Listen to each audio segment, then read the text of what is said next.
ವೀಕ್ಷಕರೇ, ಇದೇ ಮಾರ್ಚ್ 3ನೇ ತಾರೀಕಿಗೆ ಚಂದ್ರಗ್ರಹಣ ಎಂಬುದಿದೆ. ಈ ಚಂದ್ರಗ್ರಹಣ ಮುಗಿದ ನಂತರ ಈ 3 ರಾಶಿಯವರಿಗೆ ರಾಜಯೋಗ ಮತ್ತು ಅದೃಷ್ಟದ ಕಾಲ ಎಂಬುದು ಪ್ರಾರಂಭವಾಗ್ತಾ ಇದೆ. ಆ 3 ರಾಶಿ ಯಾವುದಂತ ತಿಳಿಸಿಕೊಡ್ತೇನಂತೆ.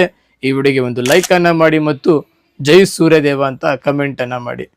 ವೀಕ್ಷಕರೇ, ಈ ಚಂದ್ರಗ್ರಹಣ ಆದ ನಂತರ ನಿಮ್ಮ ನಿಂತಿರುವಂಥ ಎಲ್ಲ ಕೆಲಸಗಳು ಸಹ ಸುಗಮವಾಗಿ ಸಾಗುತ್ತೆ. ಯಾವುದೇ ಥರದ ಕೆಲಸದಲ್ಲಿ ಸಮಸ್ಯೆಗಳು ಬರಲ್ಲ ಮತ್ತು ಕೆಲಸದಲ್ಲಿ ಬೋನಸ್, ಪ್ರಮೋಷನ್ ಎರಡೂ ಸಹ ಸಿಗುವಂಥ ಸಾಧ್ಯತೆಗಳು ತುಂಬ ಇದೆ. ಅದರ ಜೊತೆಯಲ್ಲಿ ವ್ಯಾಪಾರಸ್ಥರಿಗೆ ಅಂತೂ ತುಂಬಾನೇ ಒಂದು ಅದೃಷ್ಟದ ಸಮಯ ಅಂತಲೇ ಹೇಳ್ಬೋದು. ನಿಮ್ಮ ವ್ಯಾಪಾರದಲ್ಲಿ ಯಾವ ಥರ ಏಳಿಗೆ ಆಗುತ್ತೆ ಅಂತಂದರೆ ನಿಮ್ಮ ಊಹೆಗೂ ಮೀರಿದಂಥ ಏಳಿಗೆ ಎಂಬುದು ಇದರಲ್ಲಿ ಆಗುತ್ತೆ.